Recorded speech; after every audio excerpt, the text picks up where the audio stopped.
नमस्कार दोस्तों, study IQ में आप सभी का स्वागत है। मेरा नाम है डॉक्टर महिपाल सिंह राठौड़ और आज इस वीडियो में मैं आपके साथ चर्चा करूंगा सुप्रीम कोर्ट के एक रीसेंट ऑब्जर्वेशन के बारे में। सुप्रीम कोर्ट में एक 3 जज बेंच ने ये बात कही कि आरक्षण एक मौलिक अधिकार नहीं है, reservation is not a fundamental right. लेकिन ये किस केस में और किस संदर्भ में कहा गया है, इसको समझना हमारे लिए इंपॉर्टेंट है। अगर आप मुझसे सोशल मीडिया पर जुड़ना चाहते हैं तो मुझे ट्विटर, इंस्टाग्राम या फेसबुक पर इन आईडीज पे फॉलो कर सकते हैं। मेरे सभी लेक्चर्स के अपडेट्स आपको यहाँ प्राप्त हो जाएंगे और मेरे द्वारा बनाए गए लेक्चर्स की पीडीएफ आप इस टेलीग्राम चैनल से डाउनलोड कर सकते हैं। अगर आप सिविल सेवा परीक्षा की तैयारी करना चाहते हैं, आईएएस बनना आपका ड्रीम है, तो स्टडी आईक्यू का कोर्स यूपीएससी स्मार्ट कोर्स आपके इस ड्रीम को अचीव करने में आपकी मदद करेगा। कोर्स को देखने के लिए आपको हमारी ऐप डाउनलोड करनी होगी from the Google play store और ये कोर्स ईएमआई ऑप्शन पर भी उपलब्ध है ताकि आप आसान किश्तों में इसका पेमेंट कर सकें, आप पर फाइनेंशियल लोड नहीं आए। और इस कोर्स को तैयार किया है स्टडी आईक्यू की वेरियस फैकल्टीज ने जो आपको लगातार यूट्यूब पर भी पढ़ाते रहते हैं। तो प्रशांत धवन सर, गौरव गर्ग सर, अनिरुद्ध सर, अंकित अग्रवाल सर, इन फैकल्टीज के अलावा कई सर्विंग आईएएस आईएफएस ऑफिसर्स ने भी इस कोर्स में अपना कंट्रीब्यूशन दिया है। 11 जून 2020 को सुप्रीम कोर्ट ने एक केस की सुनवाई करते हुए यह बात कही थी कि रिजर्वेशन मौलिक अधिकार यानी फंडामेंटल राइट नहीं है। यह केस क्या था? तमिलनाडु की पॉलिटिकल पार्टीज ने एक मंच पर आकर एक साथ आकर एक केस किया केंद्र सरकार के खिलाफ, to be very specific ministry of HRD के खिलाफ और हेल्थ मिनिस्ट्री के खिलाफ, कि जो काउंसलिंग चल रही है इस वक्त एमबीबीएस और एमडीएमएस की सीटों की यानी कि अंडर ग्रेजुएट और पोस्ट ग्रेजुएट मेडिकल कोर्सेज के लिए, उस पर अभी स्टे लाया जाए या फिर उसमें 50% ओबीसी रिजर्वेशन लागू किया जाए उन सीटों के लिए जो तमिलनाडु राज्य में अलॉट करी जाएंगी। तो ये केस सुनवाई के लिए आया 3 जज बेंच के अधीन। एल नागेश्वर राव, कृष्ण मुरारी और एस रविंद्र भट्ट, ये 3 जजेस थे जिन्होंने इस केस को खारिज कर दिया। अब थोड़ा सा मेडिकल कोर्सेज के एंट्रेंस के बारे में आप जान लो। तो देश में एक एग्जाम होता है नीट और इसका मतलब होता है नेशनल एंट्रेंस कम एलिजिबिलिटी टेस्ट।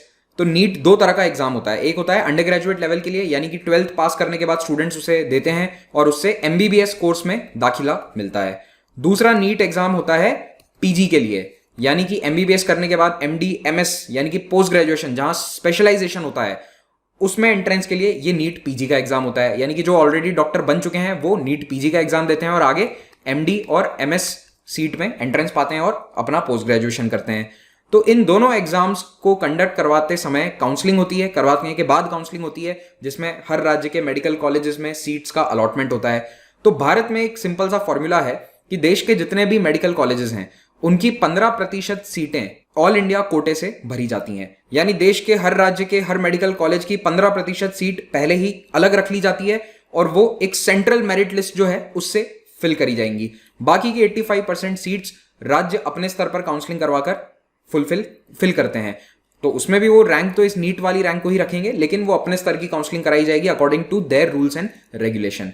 अब इन 15% सीट्स में आरक्षण भी दिया जाता है। तो जो केंद्र सरकार की आरक्षण की नीतियां हैं, जैसे ओबीसी को 27%, एससी शेड्यूल कास्ट को 15%, शेड्यूल ट्राइब को 7.5%, उसके अनुसार आरक्षण दिया जाता है। लेकिन तमिलनाडु में क्या फंडा है कि वहां पर आरक्षण के परसेंटेज थोड़े से अलग हैं। शायद आप लोगों ने सुना होगा तमिलनाडु में 69% रिजर्वेशन है टोटल। केंद्र सरकार का तो 50 से नीचे है, 49.5 है, लेकिन तमिलनाडु में वो थोड़ा ज्यादा है। तो तमिलनाडु की ये पॉलिटिकल पार्टीज ये चाहती थी कि इन 15% सीटों में जो तमिलनाडु राज्य में भरी जाएंगी केंद्रीय कोटे से, उसमें भी 69% रिजर्वेशन लागू किया जाए। और वो कैसे होगा? बेसिकली ओबीसी रिजर्वेशन बढ़ाने के बाद। इस केस को लड़ने के लिए तमिलनाडु की कई पॉलिटिकल पार्टीज एक मंच पर आई। तो एआईएडीएमके, डीएमके, पीएमके, कांग्रेस, ये सभी एक मंच पर आई। लेफ्ट पार्टीज भी शामिल थी। इन्होंने मिलकर ये केस किया और इसमें इन्होंने सुप्रीम कोर्ट से ये दरखास्त करी कि केंद्र सरकार जो काउंसलिंग करवाती है उसमें तमिलनाडु की सीट के लिए जो काउंसलिंग होगी वहां पर 50% ओबीसी कोटा लागू किया जाए, जबकि केंद्र सरकार का कितना ओबीसी कोटा है? केवल 27%।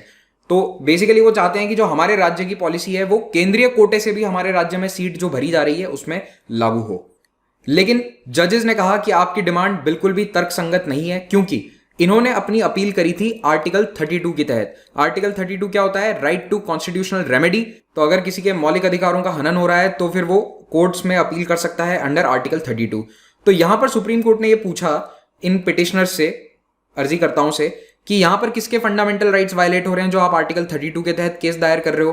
तो पॉलिटिकल पार्टीज ने कहा ओबीसी वाले बच्चों के, क्योंकि उन्हें एडमिशन नहीं मिल रहा है जितना उन्हें मिलना चाहिए तमिलनाडु के रिजर्वेशन के अनुसार। तो इस पर जजेस ने यह टिप्पणी करी कि राइट टू रिजर्वेशन कोई फंडामेंटल राइट नहीं है, मौलिक अधिकार नहीं है जो आप आर्टिकल 32 का इस्तेमाल यहां पर कर रहे हो, है ना। फंडामेंटल राइट्स अगर वायलेट होती तो फिर आप आर्टिकल 32 के तहत आ सकते थे।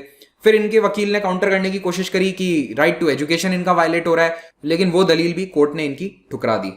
पिछले 4 महीनों में ऐसे कई केसेस हैं रिजर्वेशन से रिलेटेड जो सुप्रीम कोर्ट तक पहुंचे हैं, और इन सभी में जनरली ये देखा गया है कि रिजर्वेशन पॉलिसी के फेवर में सुप्रीम कोर्ट ने टिप्पणियां नहीं करी है। हाँ, वो अपनी जगह सब कुछ सही था, मैं सुप्रीम कोर्ट को क्रिटिसाइज नहीं कर सकता बिकॉज वो इंटरप्रेट करते हैं लॉ को, मैं नहीं करता, लेकिन ये ट्रेंड जरूर देखा गया है, इसे कुछ ऑब्जर्वर्स ने नोट भी किया है। और फरवरी में भी जो उत्तराखंड का मामला था रिजर्वेशन इन प्रमोशन का, इस पर मैंने लेक्चर भी बनाया था, वहां पर भी कुछ इसी तरह की टिप्पणियां करी गई थी। अब रिजर्वेशन भारत सरकार कैसे देती है? आर्टिकल 16(4) के बेसिस पर। तो देखिए, हमारे संविधान में जो आर्टिकल 16 है वो इक्वालिटी ऑफ अपॉर्चुनिटी देता है, यानी कि बराबरी का अधिकार है सभी को नौकरियों में, लेकिन यह भी कहता है कि स्टेट किसी भी नागरिक में भेदभाव नहीं करेगा on the basis of religion, race, caste, sex, place of birth, descent, residence. लेकिन यही आर्टिकल 16 का पॉइंट 4 यह भी कहता है कि nothing in this article shall prevent the state from making any provision for reservation of any backward class of citizen. यानी कि अगर कोई भी पिछड़ा वर्ग है देश में नागरिकों का, तो उसके लिए रिजर्वेशन की पॉलिसी बनाने से यह आर्टिकल सरकारों को नहीं रोकता है। तो आर्टिकल 16 इक्वालिटी की, बराबरी की भी बात करता है, और साथ ही साथ स्पेशल कानून बनाने का या फिर रिजर्वेशन देने का अधिकार भी सरकार को यानी कि स्टेट को देता है। अब आते हैं तमिलनाडु राज्य में आरक्षण के ऊपर।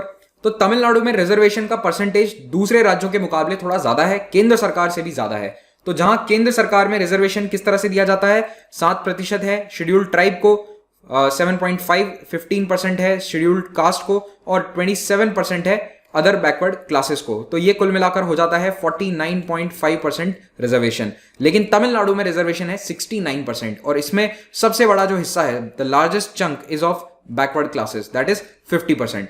तो इस टेबल की मदद से आप इसको समझ सकते हैं। तो जिसे हम उत्तर भारत में बैकवर्ड क्लास कहते हैं या पिछड़ा वर्ग कहते हैं, जिसको 27% आरक्षण उपलब्ध है, तमिलनाडु राज्य में उसके अंदर कई सारी कैटेगरीज हैं, backward class, most backward class, और टोटल मिलाकर 30 + 20 50% रिजर्वेशन यहां पर बैकवर्ड क्लासेस को दिया गया है। शेड्यूल्ड कास्ट को 18% है, और शेड्यूल्ड ट्राइब का रिजर्वेशन परसेंटेज यहां कम है क्योंकि शेड्यूल्ड ट्राइब की आबादी तमिलनाडु में कम है।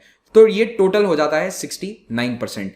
और याद रखिए, ये बैकवर्ड क्लासेस के अंदर भी बहुत सारे अलग अलग वर्ग बने हुए हैं, तो इन सभी के स्पेसिफिक रिजर्वेशन परसेंटेजेस हैं। अब आप सोच रहे होंगे कि जब पूरे देश में 50% की कैप है रिजर्वेशन की, तो तमिलनाडु में 69% कैसे है? उसको जानने के लिए आपको समझना पड़ेगा एक जजमेंट को जो 1973 में दिया गया था, और वो आपको जानने को मिलेगा अगर आप पॉलिटी के लेक्चर्स देखते हैं मेरे स्टडी IQ स्मार्ट कोर्सेस में।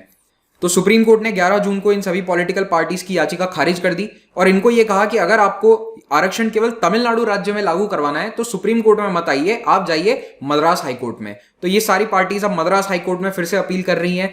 और जब ये बात कही गई कि आरक्षण फंडामेंटल राइट नहीं है, तो अब पीएम के पार्टी के जो लीडर हैं रामदास, उन्होंने तो ये भी कहा है कि अब समय आ गया है कि हम संविधान में संशोधन लाएं और रिजर्वेशन को एक फंडामेंटल राइट का दर्जा दें। अब देखो, ये अभी डिमांड उठी है, लेकिन तुरंत ये हो नहीं सकता। फंडामेंटल राइट्स में अमेंडमेंट लाने के लिए बहुत बड़ा मेजॉरिटी चाहिए पार्लियामेंट में, और वो इतनी आसानी से अभी मिलने वाली नहीं है। लेकिन एक डिमांड जरूर उठी है, और इसके बारे में हमें सजग रहना चाहिए। जो भी न्यूज़ इसके बारे में आएगी आगे आप डिस्कस करते रहेंगे। Thank you very much for watching this. Have a great day.